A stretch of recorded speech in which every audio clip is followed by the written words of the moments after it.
They say a man who masters himself can conquer empires. But what about those silent battles within, when no one is watching, and the storm rages inside your mind? Have you ever stood in front of the mirror, not to fix your appearance, but to question if you're truly living in alignment with the person you're meant to be? What if the only war worth fighting is the one where the enemy is your own impulses, your anger, your fear, your cravings for validation? In the rush of life, we often forget that every decision we make echoes within us. We get up, go through our routines, scroll endlessly, react emotionally, and somewhere along the line, we lose control, not of the world, but of ourselves. The world, after all, is chaotic. But how we respond to it, that's where the power lies. The Stoics understood this deeply. Epictetus said, "No man is free who is not master of himself." Picture this. A person wakes up late, misses the bus, spills coffee on their shirt, and by noon, they're cursing the world. But another person, same situation, breathes, pauses, accepts what happened, and responds with calm. Nothing outside changed. But the inner response changed everything. This is not fiction. This is practice. This is Stoicism. Welcome to Book Boost, a place where ancient wisdom meets modern strength. If you're tired of shallow motivation and truly want to build inner power that can't be shaken, you're in the right place. We dive deep. We don't chase hype. We rebuild the self from the inside out. So, if you're ready to begin this journey, like, comment, share, and subscribe right now. Join us, and let's grow stronger, one thought at a time. Please drop down your one thought on believe in yourself in the comments. Your voice might be the spark someone else needs to reclaim their own strength. In this video, we'll explore 11 timeless Stoic exercises, practices carved from hardship, not comfort. They're not meant to entertain. They're meant to transform. These lessons are not about escaping life's chaos, but about walking through it without breaking. You won't just hear words. You'll carry tools. Tools used by warriors of the mind like Marcus Aurelius, Seneca, and Epictetus. Not to impress others, but to impress discipline upon yourself. What lies ahead is not easy, but it is true. And in this truth, you may just discover the version of yourself that can't be shaken, no matter what life throws your way. Tempered by fire, 3 exercises to strengthen inner fortitude. Let us begin with a truth we often avoid. Life is not supposed to be easy. And if it is, we should be suspicious. Ease does not shape character. Comfort does not build strength. The fire you run from is the same fire that could have forged you into something greater. In this life, there are 2 types of people, those who are destroyed by difficulty and those who are defined by it. The difference is never in the event. The difference is always in the mindset.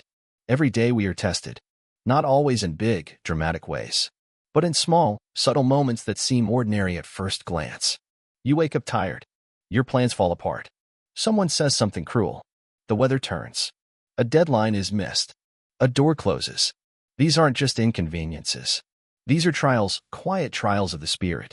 And how you respond will either strengthen your inner world or weaken it. The Stoics taught us that the world outside us is unpredictable. People will lie. Circumstances will shift. Time will pass. Loss will come. But we, as rational beings, always have control over how we respond. That response is our power. That response is our strength. And that strength is built, like muscle, through resistance. The first exercise is this. Each morning, expect resistance. When you wake up, don't ask for an easy day. Instead, tell yourself, today, I will meet hardship, and I will remain calm. This mindset doesn't make the day worse. It makes you prepared.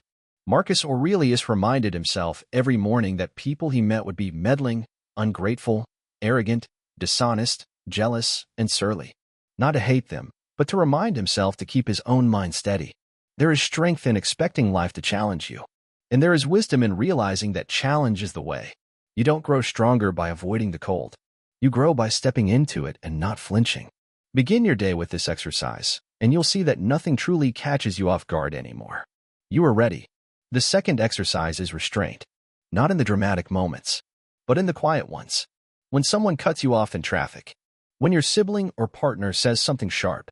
When your coworker takes credit for your effort. In these moments, the natural impulse is to react, to raise your voice, to defend your pride, to strike back. But the Stoic way is to pause. Just pause.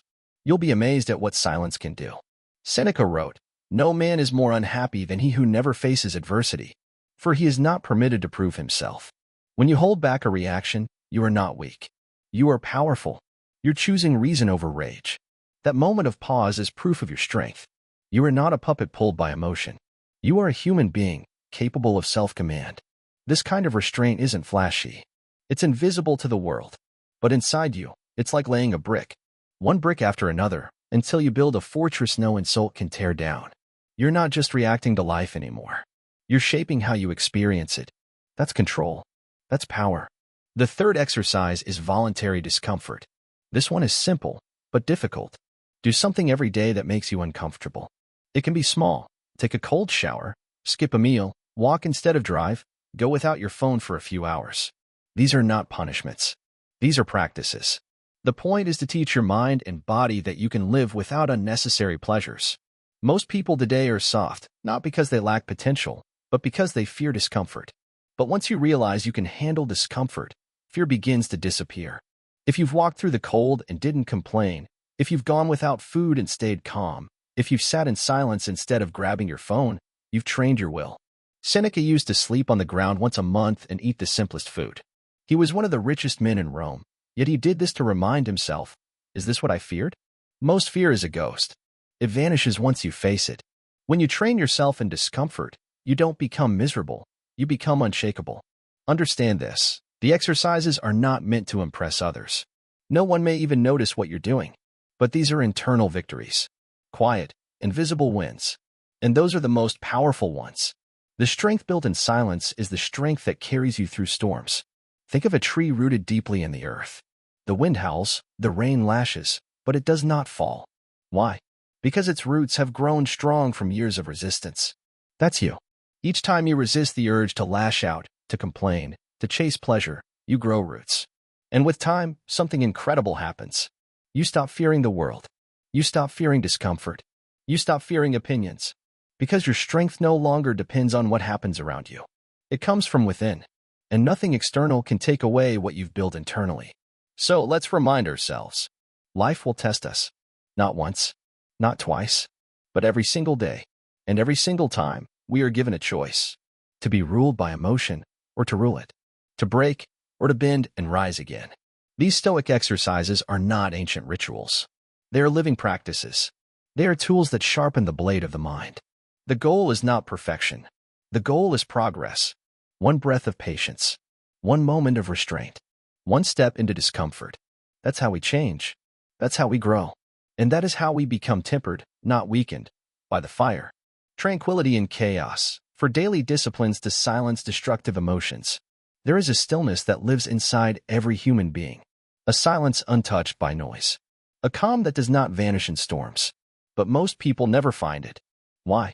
Because they are too busy reacting to everything that happens around them. They let the outside world control the inside. And when that happens, peace dies. You wake up. You check your phone. A message upsets you. A comment stings. News flashes across the screen, anger, fear, pain. Before you've even had time to breathe, your emotions are already hijacked. Now you're running not forward, but away from yourself. And the sad part is, this feels normal. But the Stoics did not believe in being pulled like puppets by emotions. They believed in choosing their response. They practiced a deep kind of strength, the kind that doesn't show up in loud moments, but in quiet ones. They trained themselves, daily, to remain steady no matter what life threw at them. Not because life was easy, but because their minds were trained. Think about it. When someone insults you, your natural instinct might be to lash out, to defend, to feel wounded. But the Stoic asks, does this insult change who I am? Or does it only reveal who the other person is? Marcus Aurelius wrote, you have power over your mind, not outside events. Realize this, and you will find strength. These words are not just ancient. They're alive. They are breathing through every choice you make when you're tested. There is no magic solution to emotional control. There is only practice. And that practice starts small. When you're tempted to argue, pause. When you're ready to complain, breathe. When anger builds, observe it, don't feed it. These are not signs of weakness. They are signs of mastery. People who explode at small things are slaves to their emotions. But those who can remain calm, those are the truly powerful. Let's be clear. Stoicism doesn't mean becoming cold or emotionless. It means not being ruled by what you feel. It means understanding your emotions, facing them, and deciding what to do with them, not letting them decide for you. Seneca said, we suffer more in imagination than in reality. How many times have you replayed a bad moment in your head, making it worse each time? How many hours, days even, have you given to anger, fear, or guilt, when all of it lived only in your thoughts? The Stoics taught that peace is not something we find. It is something we create, and we do that by mastering the little moments. When you feel hurt, ask, is this worth my energy? When you're offended, ask, why am I giving this power over me? When you're overwhelmed, step back, breathe, and say, I control how I respond. These are not tricks. They are disciplines. And disciplines, when practiced daily, change your life. There is a kind of freedom that comes when you no longer react to everything. People start to notice. They wonder how you remain calm when everything is burning. But the truth is, the fire is still there. You've just stopped letting it control your heart. And once you taste that kind of self-control, you never want to go back. Some will say, but I can't help how I feel. And to that, the Stoic replies, feel it, accept it, but do not become it. Emotions will rise. You are human, but you are not just a body of nerves and impulses. You are a mind. And your mind, if trained, can become your greatest weapon or your greatest enemy. Do not wait for peace to find you. It won't. The world will always throw noise, chaos, opinions, and triggers. But inside you, there is always a choice. You can choose to be calm. You can choose to stay centered. You can choose to walk away, to stay silent, to rise above. Each morning, remind yourself, you are not your thoughts. You are not your emotions. You are the one who watches, who decides. This space between impulse and action, that is your power. And if you can master that space, you will master yourself. Start small. One day at a time. One reaction at a time. When someone cuts you off in traffic, when you get blamed unfairly, when things go wrong, train yourself to respond with patience. Not for them, for you. Because every time you choose stillness over anger, clarity over noise, you are building a fortress inside your mind. The strongest people are not those who control others. They are those who control themselves. And self-control is not about denying emotion. It's about holding emotion in your hand, seeing it clearly, and then deciding what to do with it.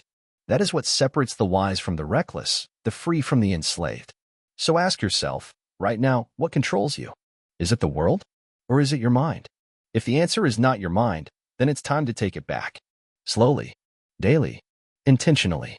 The world may not get easier, but you can get stronger. Let people talk. Let the world spin. You don't have to respond to every noise. Some power is found in silence. Some strength is found in walking away.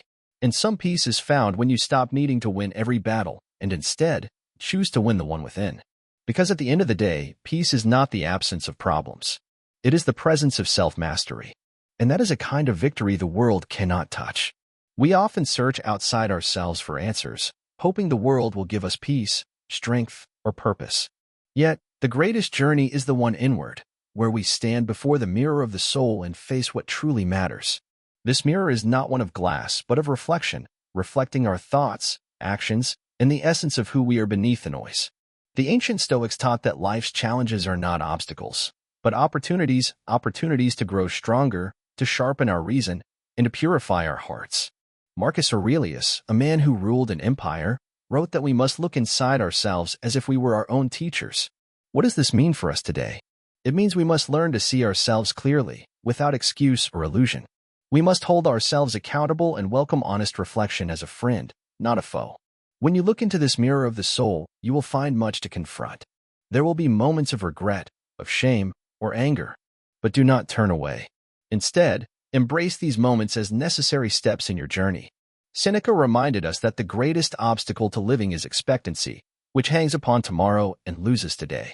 To live fully, we must face ourselves now. We must be willing to recognize where we fall short, not to condemn ourselves, but to build the foundation of wisdom.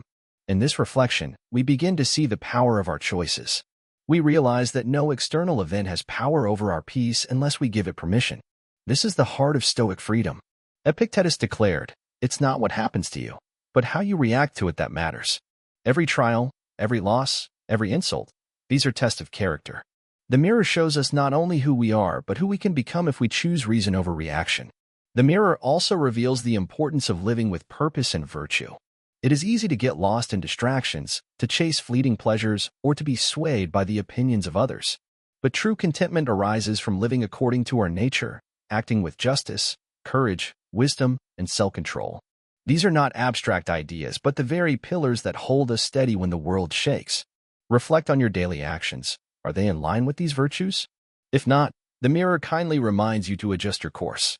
One of the most powerful reflections we must confront is the reality of impermanence. Marcus Aurelius said, "Do not act as if you were going to live 10,000 years.